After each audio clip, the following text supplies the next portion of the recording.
Olá, seja muito bem-vindo para mais um vídeo da série onde a gente fala sobre arquitetura de software na prática e do jeito certo. Eu estou aqui para tentar demonstrar para você como pensar arquitetura de software, não em cima de um exemplo fictício, simples demais, e nem naquele exemplo do livro que só funciona no livro. E para poder falar um pouquinho mais com você sobre arquitetura de software na prática e do jeito certo, deixa eu falar com duas pessoas que são do negócio, porque afinal de contas, uma das atribuições do arquiteto é facilitar a vida do pessoal do negócio. Deixa eu chamar meu amigo Franco Alves. Tudo bom, Franco? Tudo bem, Elemar. Tudo bem, prazer. Mais uma vez. Se você viu o episódio anterior, você percebe que está todo mundo no mesmo lugar. Quer dizer que a gente está dizendo oi, tudo bem, mas a gente já está conversando já tem um certo tempo. Tudo bom, Michael?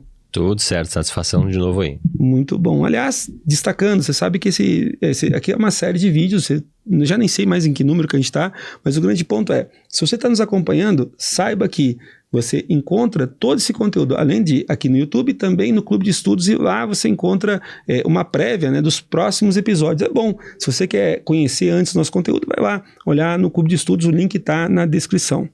Gente, ponto importante, tá? A gente está falando aqui no nosso sistema, a gente está falando sobre o Omniscope. O Omniscope é uma ferramenta que a gente desenvolveu dentro da Eximia para poder visualizar dados que vêm das diversas aplicações. E nós temos diversas aplicações que nós utilizamos. Só para lembrar, meu amigo, mudando, hoje eu vou deixar de lado, Franco. Meu amigo Michael, dentro da área comercial... Pipe Drive. Pipe Drive, além de Pipe Drive agora com muita força, Franco. Active Campaign? Active Campaign. Active Campaign. Cara, se eu vou para a área técnica... Everhour. Se eu vou pensar na representação do conhecimento da Eximia... Ontologia. Nossos vídeos estão onde? YouTube. Mas não só no YouTube, estão no Clube de Estudos. Eventualmente tem no Vimeo. O Elemar, a Eximia tem um perfil no Instagram? Tem um perfil. E por que tudo isso é importante? Porque eventualmente esse conteúdo todo vai conversar com quem? Eventualmente com o nosso Active Campaign, que vai eventualmente disparar processo para Pipe Drive e mais um monte de coisa. O ponto é, o negócio muda e a gente tem demandas que também mudam. E o fato é que quando você começa a desenvolver uma solução como o Omniscope, você não tem uma noção muito clara de aonde você quer chegar, você começa a perceber oportunidades à medida que você vai avançando, à medida que você vai integrando e conversando com as áreas. Na Eximia, a gente fala muito sobre a necessidade de você desenvolver consciência situacional, que é o que eu estou mostrando aqui na tela, né? Você precisa, a princípio, perceber, compreender o que está acontecendo, para daí você começar a ter mais chances de antecipar, decidir e tomar ali boas ações para promover mudanças, né? Qualquer coisa que você escreva ou qualquer decisão que você tome assumindo que está totalmente preparado, você corre o risco de estar cometendo um grande erro porque você não tem a consciência plena da realidade. Você vai aprendendo, né, sobre os sistemas na medida que você desenvolve. É assim também com a arquitetura de software, é evolutiva. Aliás, esse foi o tema do último vídeo aqui da série. Eu recomendo que você veja, a gente falou sobre PDCA, STCA, mais um bocadinho de coisas. Antes de mais nada, Franco, deixa eu perguntar uma coisa para você. Nós temos clientes cadastrados dentro do Pipe Drive? Temos. Temos, muito bom. Meu amigo Michael, nós temos clientes cadastrados dentro do Everhour? Temos também. Temos. Nós temos clientes cadastrados, Franco, dentro do Active Campaign? Temos, muito bom. Agora me diz uma coisa. Se eu for dizer, eu preciso de um dado de cliente... mais um ponto. Michael, nós temos os clientes cadastrados dentro do Conta Azul também? Temos também. Temos também. E esse sistema, alguns desses sistemas foi nós que desenvolvemos dentro da Eximia ou nós compramos de terceiro? Todos de terceiro. Aliás, importante, ó, recadinho pessoal do Conta Azul. Conta Azul, amo vocês, né? A gente está mencionando vocês direto aqui, os outros eventualmente não ouvem a gente não está falando em inglês, mas vocês ouvem a gente, então vamos conversar. Mas cá entre nós, se eu preciso, Franco, pegar dados a respeito de um cliente, e eu tenho esses clientes cadastrados em cada um desses sistemas aqui, qual dos sistemas, a princípio, me traz a informação mais atualizada do cliente? É o Pipe Drive. Pipe Drive, tu vê o cara do comercial, acho que é isso, né? Deixa eu perguntar para um cara que ajuda também na governança e no faturamento. Onde que está o dado mais atualizado, meu amigo Michael? No Conta Azul, faturamento. Conta Azul e faturamento. Então, lá está mais completo, né? Está mais completo, será? Pois é. Provável. Se eu perguntar para o Fernando, será que ele vai dizer que o dado mais atualizado está dentro do Everhour? Pode fechar isso, né? Pois é, essa falta de consciência, né, sobre qual é o dado mais atualizado, poxa, isso eventualmente faz com que eu tenha uma noção meio atravessada da coisa. À primeira vista, talvez você vai dizer para mim, mas Demar, eu precisaria ter algum mecanismo, né, para fazer com que todos esses sistemas estivessem sincronizados, que a atualização no sistema replicasse nos demais sistemas. Seria um desejo, certo? Pro pessoal de negócio parece fazer sentido isso? Parece, né? Só que é um pesadelo, cara. É um pesadelo porque, vamos dizer, por exemplo, que o Franco faz uma alteração no telefone de um contato no Pipe Drive e o Maicon faz uma atualização do telefone de contato dentro do Conta Azul. Como é que eu determino qual dos dois é o mais atual, qual dos dois é o mais correto? Né? O ponto todo, gente, aqui eu quero até avançar para uma visão, essa arquitetura aqui, ela é interessante porque ela fala um pouquinho sobre a realidade em sistemas que são muito mais complexos do que o nosso, mas olha, não é diferente disso na nossa empresa também. Cara, se você começa a olhar cada uma dessas caixinhas aqui como sendo eventualmente Conta Azul, como sendo Everhour, como sendo Pipe Drive, você começa a entender que essas interfaces têm que conversar, cara, eventualmente fica aqui a tentação de você tentar entender que um fica mandando mensagem para o outro, consumindo o outro e, poxa, como é que eu faço isso acontecer na prática? O fato é, eu formo um verdadeiro espaguete aqui no meio e que na medida que eu vou introduzindo mais ferramentas, mais complexa fica a coisa. Até aqui faz sentido para vocês? Faz sentido. E ainda tem uma questão que o mesmo cliente, ele tem dentro da companhia visões diferentes, né? Então, para o comercial, dentro do Pipe Drive, ele tem uma visão de relacionamento comercial. Para quem vai trabalhar com Conta Azul, vai ter uma visão de finanças. Então, não necessariamente o contato é o mesmo. Ou se tem um contato único, você acaba mudando um telefone, mas ele atende não as duas áreas, né? E esse ponto é um ponto importante, senhores. Vocês trouxeram algo que em Domain Driven Design se fala muito sobre contextos delimitados. O que o Maicon trouxe aqui de forma espontânea, né? E ele estava falando que fica nervoso quando ele não sabe ao certo o que tem que falar num podcast. Eu sempre faço essa armadilha de trazer as pessoas meio que na surpresa. Maicon, o que você está trazendo para mim é que no contexto financeiro, quando você fala sobre o contato, você está falando sobre o contato financeiro. Quem paga a conta, quem agenda o pagamento.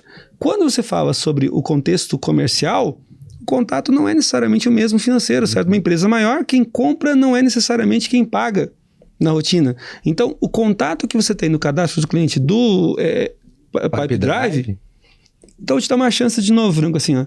Qual dos sistemas é o sistema que é a fonte da verdade no final do dia?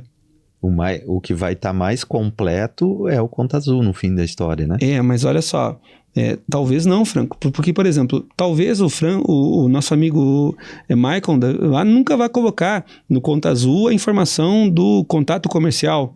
Que, poxa, eu não vou conversar com contato comercial, eu converso com contato financeiro. Então a resposta para essa pergunta, Franco, poxa, Franco. Aí eu sei. Qual é? Depende. Sim. Muito bom, muito bom. Mas esse depende tem que vir acompanhado de algum critério. O ponto interessante é entender que, embora a gente esteja falando pretensamente do mesmo cliente, o conjunto de dados, a fonte da verdade vai variar conforme a natureza do contexto que eu estou buscando. Porque o cliente começa como lead, né? Isso, nem cliente ele é. Nem cliente ele é. Nem cliente ele é. No Pipe Drive, aliás, tem esse contexto do cara que é lead e o cara que já é cliente. Assume que o cara é cliente quando eventualmente já fez uma compra uma primeira vez. Mas, cara, o fato é, tentar ter essa visão de fonte da verdade implica em você entender, tá, mas fonte de qual verdade, em qual contexto, né? Por exemplo, dentro do Everhour, provavelmente o Fernando vai ter informação relacionada ao contato operacional, contato técnico, que não é nem o cara que comprou e nem o cara que está pagando. Mas mesmo assim o cliente é o mesmo. Certo? Uma forma estratégica, e aí você pode começar a perceber, e ó, eu estou ensinando arquitetura de software para o meu pessoal do comercial e do meu pessoal de governança também. O Maicon trabalha com a gente no time de consultoria, ajudando a pensar no planejamento estratégico digital, porque é um cara de estratégia, que entende do digital, mas não necessariamente no detalhe da arquitetura. Não é essa a proposta, isso nós temos um corpo técnico especialista. Mas olha que interessante, uma tentação em arquitetura é você tentar fazer a visão de hub spoke. O que seria o hub spoke? Cara, na verdade, vamos tentar assumir que a fonte da verdade não é nenhum dos sistemas, a fonte da verdade é um cara que está ali no meio.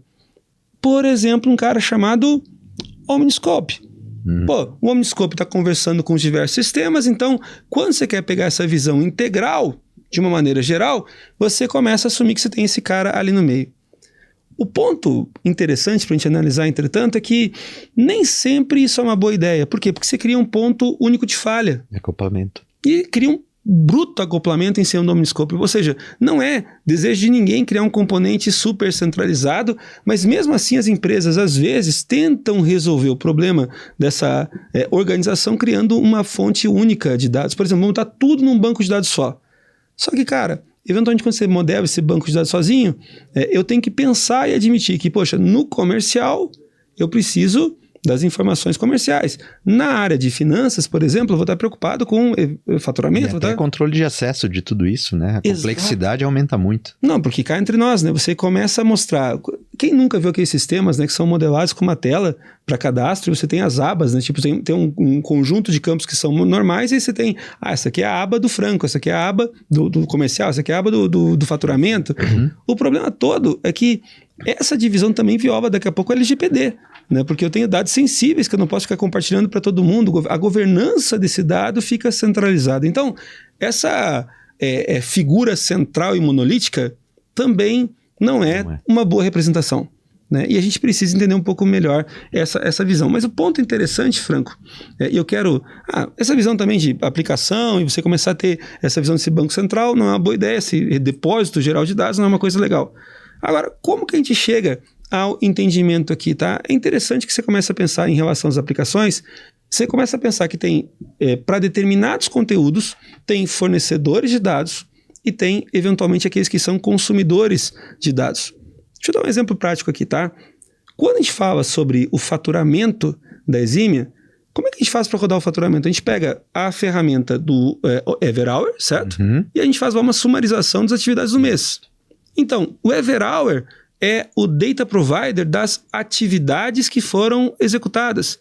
E o meu processo de faturamento eventualmente pega essas informações do Everhour e vai eventualmente consumir elas para produzir lá o resultado que é o próprio faturamento. Então eu tenho, para determinados dados, né, eu tenho que determinar dentro do meu ecossistema quais são os providers e quem são os consumidores. Certo? Eu tenho essa visão. E parte do processo de arquitetura é você entender que dentro desse ecossistema eu tenho provedores de dados e consumidores de dados, e eventualmente um cara que é provedor também é consumidor, né? E você tem essa cadeia aí para poder fazer a coisa acontecer.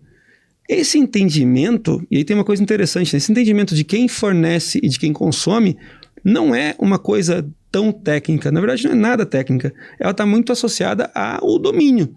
Né, Domain-Driven Design está associado ao domínio, ou seja, como é que a empresa, no nosso caso, como é que a Exímia funciona. Você entender isso, você começa a pensar, uma pergunta simples, qual é a fonte da verdade? De uma forma simples, você vai dizer, cara, me parece que a mais relevante acaba sendo o Conta Azul, ou parece ser o Pipedrive. Não, mas por que os dois deram respostas diferentes? Porque você está pensando na perspectiva comercial, você está pensando na perspectiva de faturamento, o Fernando está pensando na perspectiva lá da operação. Então, entender que você tem esse dinamismo é fundamental. E aí, o que acaba acontecendo, tá? Você começa a entender que você tem, além dessa ideia dos contextos, né? Então, você delimita contextos. Além de você delimitar contextos, você tem essa figura aqui, que é a ideia da representação do que se chama de Golden Source. E o que é o Golden Source? O Golden Source é, quando eu estou falando de um determinado dado, eu parto do pressuposto que o lugar onde o dado nasce também é o lugar onde o dado deveria ser modificado. Para quando você tem essa construção de dados centralizados, para determinados conjuntos onde o dado nasce, é onde o dado deveria ser modificado. Então, por exemplo, meu amigo Franco Alves, onde que nasce o dado do contato comercial do cliente? No Pipedrive. No Pipedrive. Então, aonde que, a princípio, esse dado deveria ser modificado? Só lá. Só no Pipedrive. Não quer dizer que, eventualmente, essa informação não possa ser levada também para o Conta Azul. Mas no Conta Azul, eu não deveria fazer a atualização do dado comercial. Mas vamos lá, né? O Lemos... Oi, Lemos, se você está nos acompanhando, será que o Lemos alteraria a informação do contato comercial no Conta Azul? Dificilmente. Provavelmente não. Provavelmente não. Boa questão, né? Se ele alterar, você por onde vai ficar pé da vida. Cara, que história é essa mexendo no meu dado? Certo? Agora vamos lá. Não, pior que eu nem vou saber, né?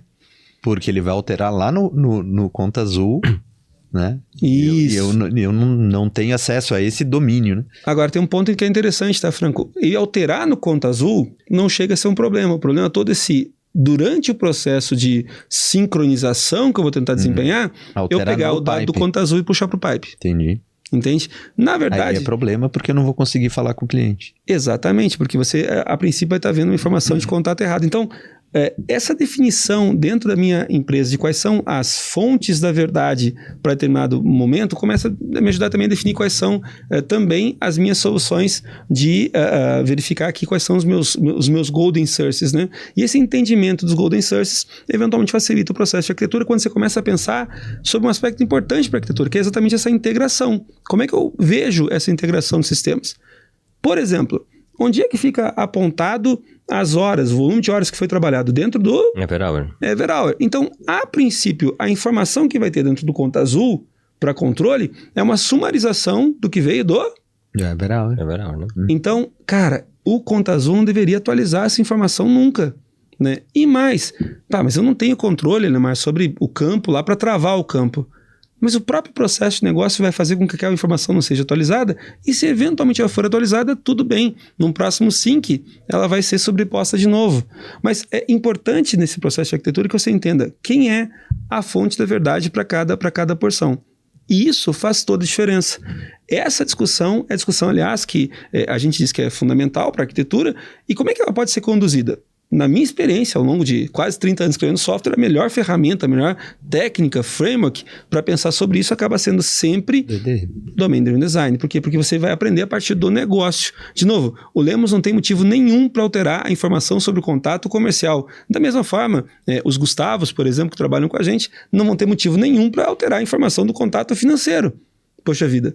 Né? Esse ponto também é importante. Então, quando você conhece qual é o golden source, qual é a fonte da verdade, você acaba facilitando o processo de integração. E nesse exemplo, né, o contato pode ser algo não alterável, mas o exemplo de faturamento, de repente, se a comercial tem o nome da empresa, busca um CNPJ com a pessoa que negociou aquela contratação.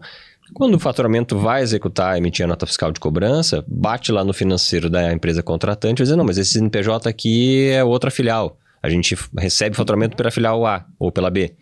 E aí o financeiro não pode ir lá e mudar o CNPJ sem voltar no Golden Source e dizer, cara, nasceu errado aí, nasceu um cadastro diferente do que deveria ser, né? Ou mais ainda, né? Se você vai começar a verificar, você vai entender no processo que, poxa, o vendedor, eventualmente, o cara que está negociando uma venda, talvez não fosse papel dele, né, tentar extrair lá o CNPJ. E dizer, cara, poxa, beleza, fiz a venda, muito bom, agora eu vou passar para o meu pessoal de contratos, o meu pessoal de back-office, e o meu pessoal de back-office eventualmente vai coletar os seus dados, estruturar e trazer para dentro de casa. É o que a gente faz, não é? Então, por mais que a gente fale sobre, por exemplo, o caso do CNPJ, dentro do Exime, quando uma venda é feita, hoje a gente manda um e-mail, né? Tipo, tá aqui o e-mail com as informações preliminares e o cara lá do financeiro vai confirmar. Mas onde que o dado nasce? Ele acaba nascendo no financeiro, né? Mesmo que com parâmetros vindos lá da área de vendas, cara, ele acaba nascendo financeiro. Então, essa relação de Golden Source, ela facilita um bocado de coisa. E aí, né, Michael, conecta com o nosso entendimento de que, poxa, então fazer arquitetura de software está intimamente relacionado com a ideia de entender o funcionamento do design do negócio. Como é que o negócio funciona? Como é que é a dinâmica nesta empresa? E muitas vezes as corruptelas que a gente vê no mercado de integração, elas nascem exatamente porque o pessoal de tecnologia quer planejar os sistemas sem entender qual é o fluxo normal do negócio. E aí, nossa, eu tenho que fazer a integração de um apontando para o outro e aí você tem um monte de dados sendo sobreposto. Repara, mesmo que eu tenha dados de contato, vocês disseram, os dados de contato num contexto, contato não significa a mesma coisa do que no outro contexto. Você reconhecer essas diferenças é fundamental. Então, a arquitetura parte disso. Quando você está integrando diversos sistemas, começar a planejar. Cara, quem são os meus golden sources? Quais são as minhas fontes da verdade? Geralmente, quando você tem uma fonte da verdade, ela também é, de certa maneira, um golden source, certo?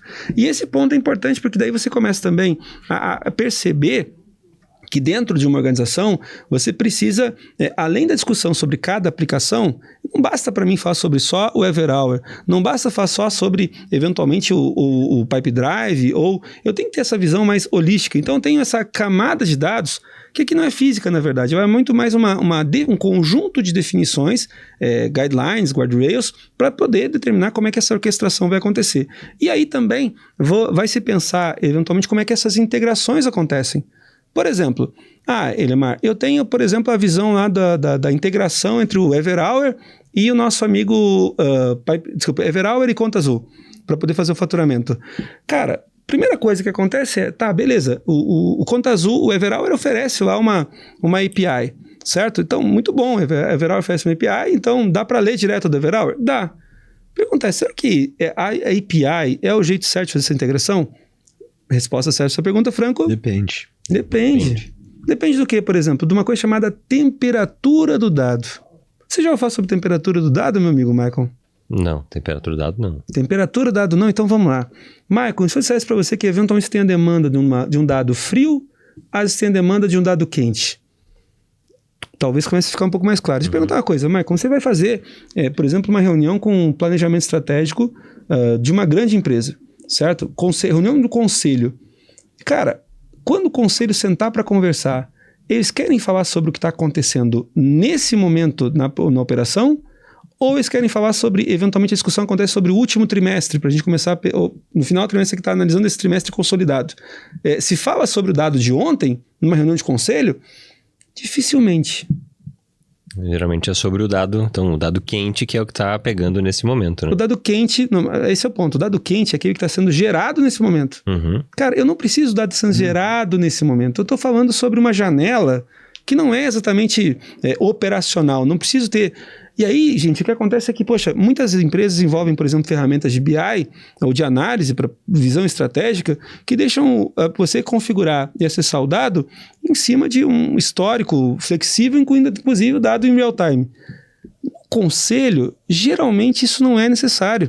Esse tipo de análise, esse tipo de consulta é pesada pra caramba, pode até derrubar o sistema se bobear, mas, cara, ela não precisa ser gerada no real time, porque o conselho vai estar falando sobre tendências, né? Então, para analisar tendência é um período maior de tempo, né? Que vai analisar para trás, provavelmente. Cara, terminou o mês, a gente vai olhar o fechamento do mês passado. Não vai olhar necessariamente esses primeiros 2, 3 dias aqui agora. Uhum. Só para poder, de novo, julgar processo, para poder... Mas esse acompanhamento mais em real time, ele se aproxima mais da tática. Cara, o gerente precisa eventualmente ver o comportamento que está acontecendo agora, né? Então, um painel tático, só que esse painel tático geralmente não vai demandar diversas fontes, né?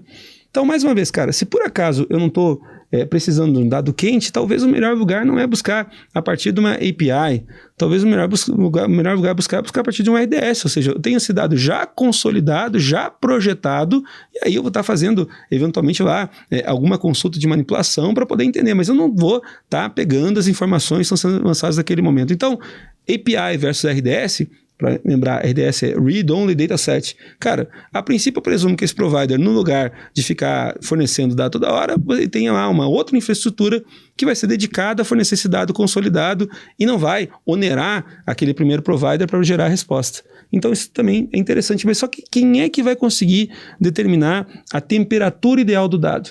De novo, qual é o processo do negócio. Então, assim, a arquitetura de software fala muito sobre, para você entender a melhor estratégia técnica, o único caminho é você conversar com o negócio. Por isso que o arquiteto é um orquestrador. Ele não tem, nossa, Lemar, melhor fazer API, melhor fazer RDS, melhor fazer event streaming, tipo, começar a trocar eventos e tudo mais. Qual é a melhor estratégia? A resposta sempre, Franco, é... Depende. Mas depende do quê? Depende do contexto, a situação, né, do negócio. Do que o negócio fala. E, eventualmente, no negócio vai conseguir responder isso. Por isso que a gente volta para a ideia de que, para você poder tomar essas decisões de maneira mais precisa, você precisa de consciência situacional. Esse ponto é importante e na Exímia a gente também fala sobre isso porque a gente tem aí fontes da verdade que, eventualmente, a gente está analisando. Por exemplo, uma das funções do Omniscope é exatamente verificar algumas inconsistências. Por exemplo... Cara, a fonte da verdade com relação ao nome... Por exemplo, o nome de um colaborador da Exímia, o Franco. Qual é a fonte da verdade do nome de um colaborador da Exímia? Hoje é o Everhour. Não, ontologia, Franco. Ontologia. Ah, que coisa. Você tem que combinar com o negócio também, mas é a ontologia. Cara, só que tem um ponto. Ó. A ontologia diz que o nome do Elemar é Elemar Júnior. Dentro do Everhour tem... Elemar Severo. Caramba, como é que eu vou saber que esses caras são os mesmos? Porque nem o mesmo ID eu tenho. O nome deveria ser a chave de... Aí o que eu tenho? Eu tenho uma inconsistência. Uhum. Como no nosso sistema a gente não tem essa integração ativa, a gente acredita que o processo de negócio faz com que os dados estejam naturalmente orquestrados, dentro do Omniscope a gente tem uma ferramenta que vocaliza essas inconsistências. Cara, a fonte da verdade, que é a ontologia, não está representada. Tem um cara aqui, né, que está como Elemar Severo, que eu não sei quem é. Daí você diz o quê? Pô, vai lá, decora nos processos, vai lá no Everhour e ajusta. Ajusta. Para quê? Para que fique igual a A ontologia. Exatamente. Então, a arquitetura acaba sendo representada de novo nos processos de negócio. A integração da Eximia, né, essa visão de integração, ela não acontece com uma ferramenta ativa sincronizando dados, mas a própria dinâmica do Omniscope, que é a ferramenta que a gente está desenvolvendo, ela determina quais são fontes da verdade e aponta essas inconsistências para serem ajustadas. Da mesma forma, meninos, onde é que eu encontro eventualmente uma descrição detalhada de algo que eu estou fazendo no cliente? Num case, que está onde? Na ontologia, né? E esse case da ontologia vai ter que estar mapeado 1 para 1 com o projeto? No Everhour. Exatamente, né? E esse projeto Everhour, eventualmente vai ter, na ontologia, eventualmente eu vou colocar quem é o nome do sponsor, o cara que está mantendo esse projeto. E o sponsor é, dentro do cliente, aquela pessoa que está, eventualmente, mantendo a coisa funcionando. Cara, mas da onde que eu pego essa informação no nome do sponsor? Pipe Drive. Do Pipe Drive, para pegar a fotinha e tudo mais. Então, mas na ontologia, eu menciono o nome dele. O que acontece? Eventualmente eu mencionar o nome de alguém que não está no Pipe Drive, inconsistência. E aí, eventualmente, o que o Omniscope faz dentro da Eximia é funcionar como esse mecanismo que garante que as devidas fontes da verdade estão sendo respeitadas, para que a gente possa ter essa visão integrada.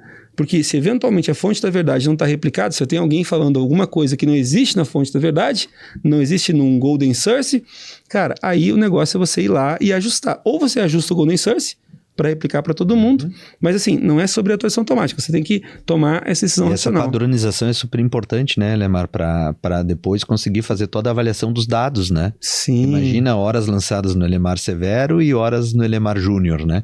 E pior, com uma nota fiscal que chega para Elemar Rodrigues Severo Júnior, que é o nome completo.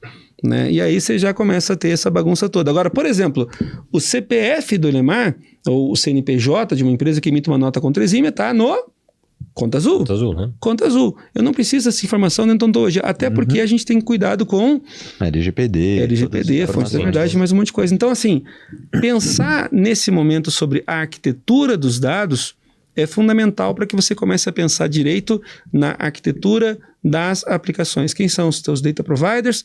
Quem são os teus data consumers? Ficou claro, meninos? Tá claro. Muito bom, muito bom. Então, assim, Franco e Marcon, peço para vocês, me colaborem, né? Colaborem comigo. Momento blogueirinho. Mas, ó, se possível, com o Dancinha, que a gente quer publicar também. Não precisa. Só Momento blogueirinho. Franquinho, quem gostou desse conteúdo? Assine o nosso canal, se inscreva, né? Ligue as notificações, compartilhe o material. Compartilhe, né? Isso, curte, compartilha. Comenta. Muito bom, porque se comentar, eventualmente a gente pode até entender, se você não entendeu alguma coisa, se você discorda da gente, não tem problema, a gente pode concordar e discordar. E também um convite especial, né, Franco? Tipo, esse vídeo aqui faz parte de uma série que tá toda ela no YouTube, toda não, né? A gente faz bastante conteúdo e vai deixando onde? Lá no Clube de Estudos, junto com outros materiais, né, que estão todos com acesso gratuito. Não, todos não, né? Tem um bocado. Deixa eu falar a verdade para você, Franco, todos gratuitos? Não. Essa série tá lá de forma gratuita. Tem outros conteúdos também gratuitos, mas lá você também encontra um bocado de conteúdo nosso relacionado, por exemplo, aos nossos grupos falando sobre algoritmos, sobre estrutura de dados, sobre padrões de projeto, sobre DDD, por que não?